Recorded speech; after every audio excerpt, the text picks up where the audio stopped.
tive um pequeno problema de não conseguia fazer a câmera retornar a imagem, mas um dia eu aprendo.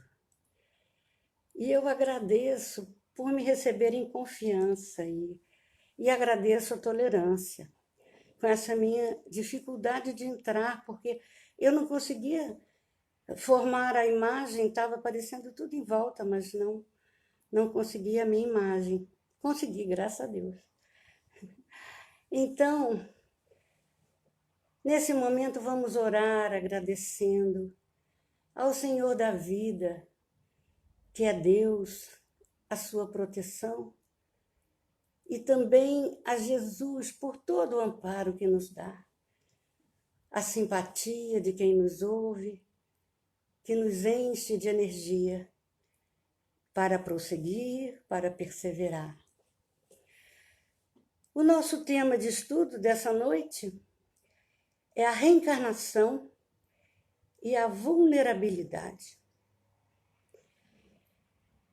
Jesus, no deserto, para onde foi após o seu batismo, e depois de 40 dias, 40 noites de meditação, aproximou-se dele um espírito tentador. É intencional, de minha parte, trazer esta questão de tentação.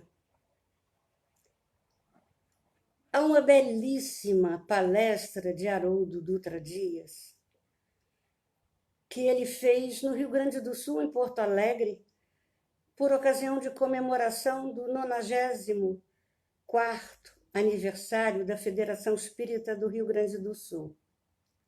Essa palestra se chama A Origem das Tentações. E ele traz, compartilhando conosco, o que seria a percepção de Chico Xavier sobre a tentação.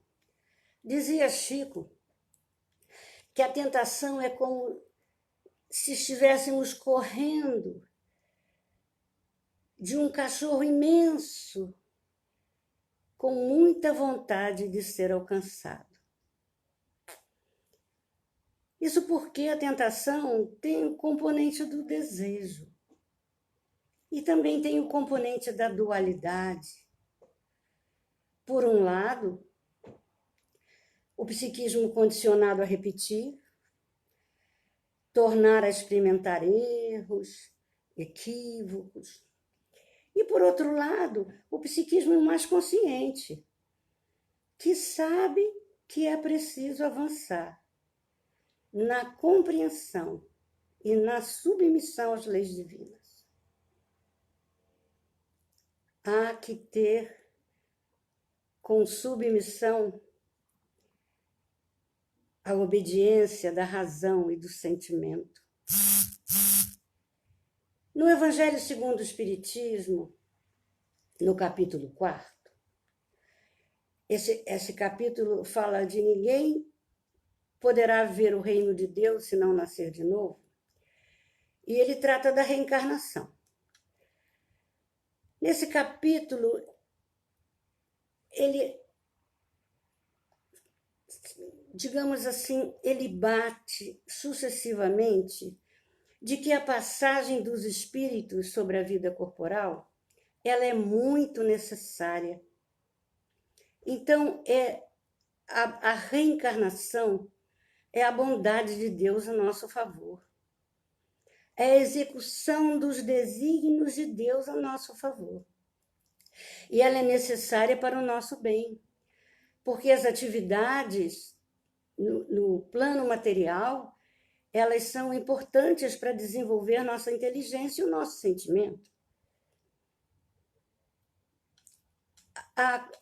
Ao dizer isso, eu faço uma analogia com uma passagem, porque me lembro bem da necessidade de vigilância, uma passagem da vida de Jesus quando ele vai orar no Getsemane. Ele vai acompanhado de 3 espíritos. E ele pede a esses espíritos que fiquem com ele, que estejam ao seu lado, que vigiem com ele, porque ele está triste, ele está angustiado e ele precisa desse apoio.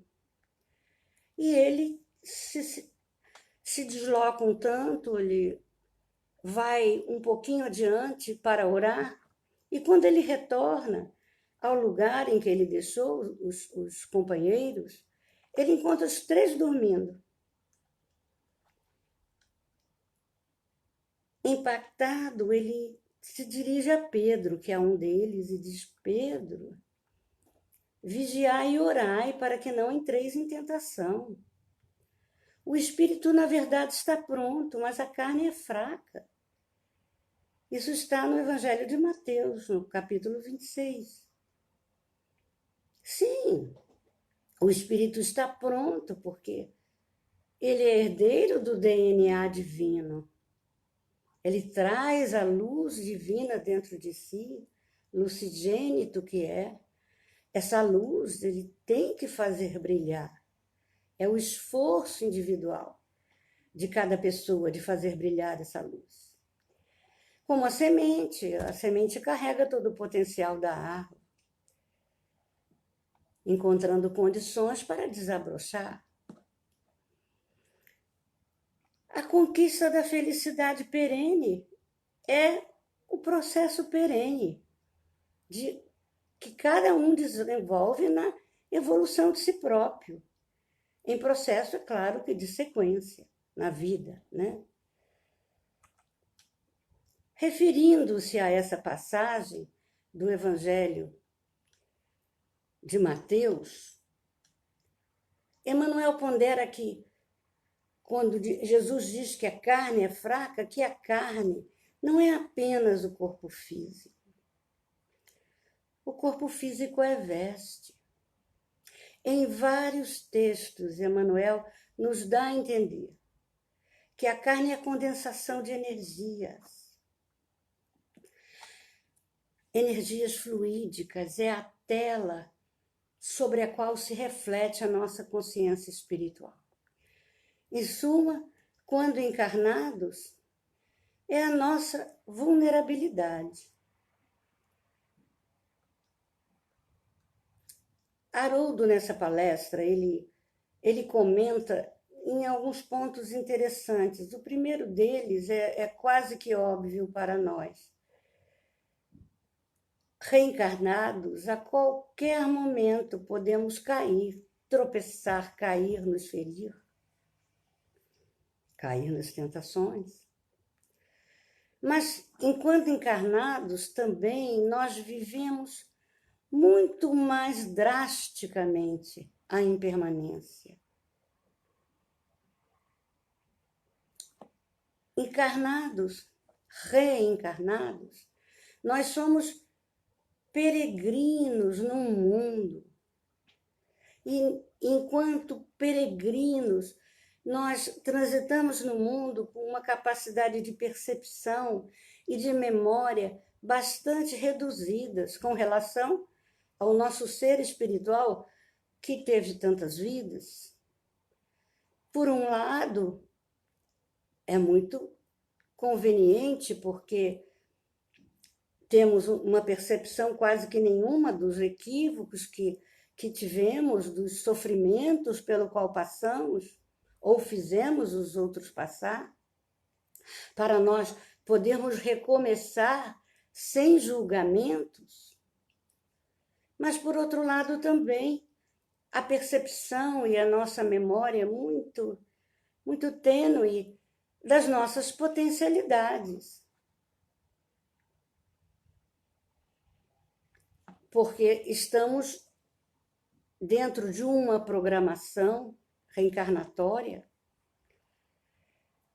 E também, e aí é onde eu me refiro ao tópicozinho muito sensível que Haroldo desperta, é que nós, na reencarnação, e com essa tênue capacidade de percepção e de memória, nós não percebemos a sustentação magnética que os espíritos familiares bem mais evoluídos do que nós, aqueles que são verdadeiros apoio da nossa encarnação, eles nos nutrem, eles nos amparam. E aí sentimos saudades, carência, solidão, necessidade de aprovação, de acolhimento. Mas é uma situação natural da nossa faixa evolutiva. E no capítulo que eu já falei do Evangelho, que é o capítulo 4, que fala da reencarnação, ali também está sempre muito sinalizado que todos que nós amamos e que nos amaram nas nossas trajetórias, eles estão conosco. Nós tornaremos a reencontrá-los, seja na Terra, seja no espaço, na erraticidade, porque gravitamos para Deus. E pelos laços de afinidade, nós podemos, muitas vezes, estarmos juntos de uma forma mais consistente, não é? E aqueles também que fraquejam no caminho, que retardam o seu adiantamento, a sua própria felicidade, né? Porque retardam o adiantamento, ele não há por que perder a esperança, porque uns e outros se ajudam, se encorajam. Os mais adiantados amparam, amam. E aqueles que estão mais atrasados, um dia, eles vão sair do lodaçal em que se enterraram, não é? E com a reencarnação, nós percebemos que há uma permanente solidariedade entre encarnados e desencarnados, e um estreitamento dos laços afetivos. Mas, com relação às tentações e à vulnerabilidade do espírito reencarnado na Terra, eu lembro de um livro muito bonito. É um romance belíssimo, que eu recomendo que quem não leu, leia, porque vai gostar muito. Ele chama-se Renúncia. É um romance de Emmanuel. E nesse romance, a personagem Alcione, que vive numa ambiência espiritual muito elevada, em esferas espirituais muito sutis, muito elevadas, mas ela está se preparando para reencarnar na Terra. Ela não precisa de reencarnar num planeta de provas e expiações. De forma nenhuma ela precisaria reencarnar. Mas ela vem ao encontro do amor do seu coração. E esse amor do seu coração está há muito tempo estacionado em vibrações muito baixas, muito pouco elevadas, digamos assim, com alguma qualidade. E o mentor dela, o espírito que está, digamos assim, orientando ela no processo reencarnatório, ele adverte ela. Em outras palavras, que eu não lembro da citação do livro, ele diz: você parte numa missão muito arriscada. Você tem consciência do que você vai experimentar? Você vai participar da condição humana, ou seja, do conjunto de vulnerabilidades das pessoas humanas reencarnadas no planeta Terra, um planeta de provas e expiações. E ele faz uma advertência a ela, ele diz: vários companheiros nossos que partem daqui, como você, não conseguem retornar de pronto.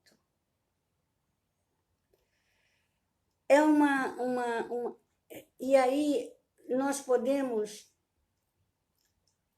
perceber o quanto a reencarnação exige de nós um estado de vigilância permanente, para nós podermos superar os processos de tentação, que é absolutamente natural em nossa faixa evolutiva.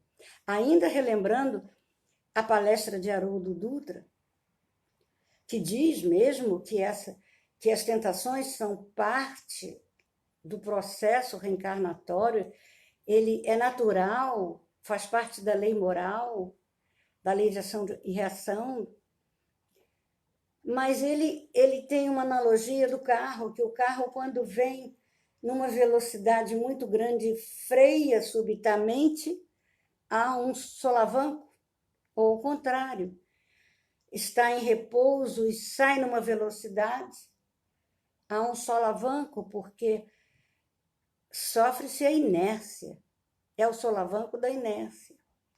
E ele, então, nos recomenda, com relação ao nosso movimento e o nosso estado, de nós estarmos num processo de estarmos errando, repetindo erros, e estarmos num processo de submissão às leis divinas, de compreensão às leis divinas, nós estamos mudando o movimento. Então, para que a gente supere esse solavanco, que a gente esteja num fortalecimento ético-moral, buscando forças morais, em permanente vigilância. E aí, o lembrete de Jesus aprende: vigiai e orai, para não cair em tentação. Porque o espírito está pronto, mas vulnerável, ou seja, a carne é fraca. E lembra também, Haroldo, de uma passagem que aí é muito interessante, do livro Ação e Reação.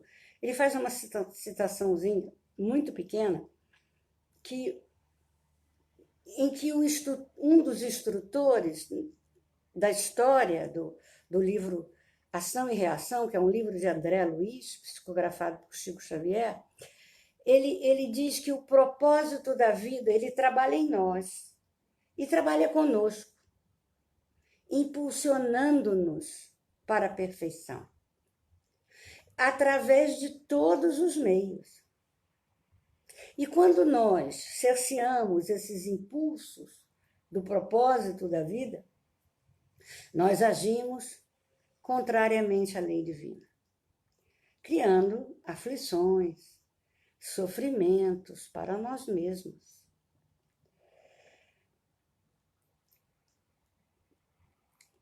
A cada dia, diz-nos Emmanuel, temos situações magnéticas específicas, atrações específicas.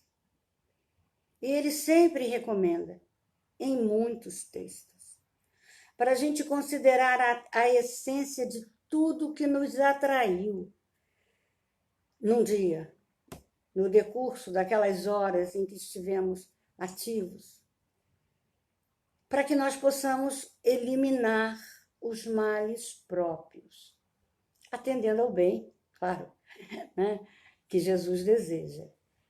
Mas eu lembro também de Santo Agostinho, que recomenda o exame de consciência a cada dia, né?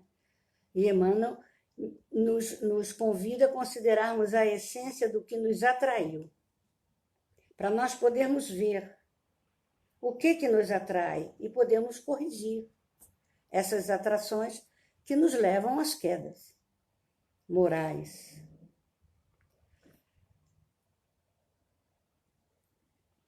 Jesus, ele sobe ao monte.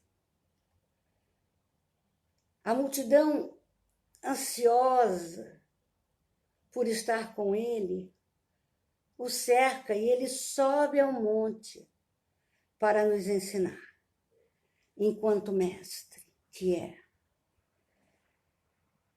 E a população, o coletivo, enquanto aprendizes, continua procurando, buscando,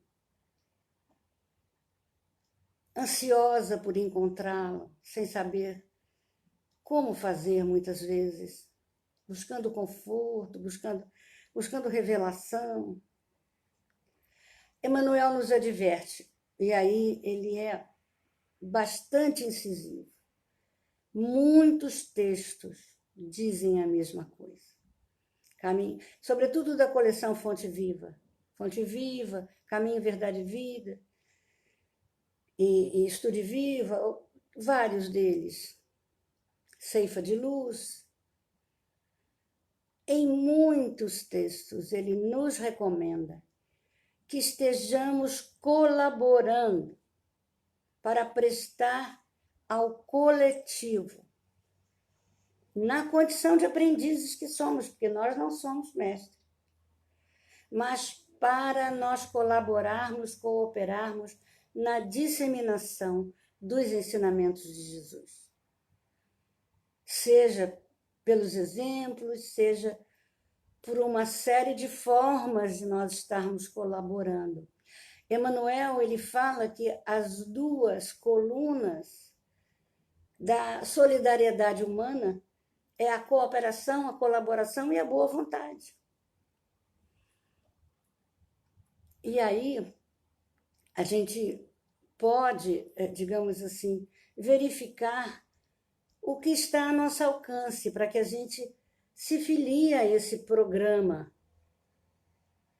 de apoio a Jesus na disseminação dos seus ensinamentos para o coletivo, na condição de aprendizes que somos. Nos colocando lá no finzinho da sala de aula, porque somos aprendizes de um mundo de provas e expiações, não é? Mas há um programa que nós podemos atender. Leitura edificante, podemos colaborar na alfabetização para que as pessoas tenham acesso à literatura e ao próprio Evangelho, disseminação das palestras educativas, o exemplo de bondade simples, singela, de solidariedade, de apoio ao semelhante, exercício de meditação, para que a gente esteja colaborando também em harmonia com a psicosfera do planeta. Já estamos nos aproximando do horário de encerramento e eu vou recordar, porque é muito apropriado para esse tema, o que diz o apóstolo Paulo na primeira epístola ao Coríntios. É bastante pequenino, mas é muito incisivo. Ele afirma: pela graça de Deus, sou o que sou. Ou seja, acolhe tranquilamente a sua vulnerabilidade de ser imperfeito. Mas ele não para por aí. Pela graça de Deus, sou o que sou. E a graça que ele me deu não tem sido inútil. Nós somos agraciados por Deus com tanto. E Paulo trabalha incansavelmente pela sua regeneração, pela sua iluminação na sua experiência reencarnatória. Incansavelmente. É o convite para nós que ele nos traz, não é? Nós somos muito ajudados pelos os benfeitores espirituais, incansavelmente nos acolhendo, nos trazendo alento, proteção. Joana de Ângeles, ela sempre nos recomenda, e aí eu eu sinto que preciso cooperar porque me lembrei nesse momento. Ela diz que nós, os discípulos que querem, digamos assim, ascender, progredir, que busca a sua autorregeneração, ele precisa agir a cada momento com coerência e com firmeza, porque estejando só, estejando na multidão, na nossa casa, fora de nossa casa, nós não podemos ter duas faces morais.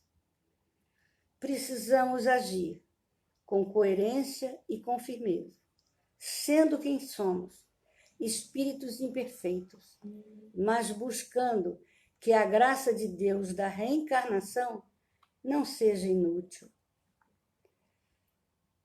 Estejamos ligados permanentemente a Jesus, o nosso bom pastor,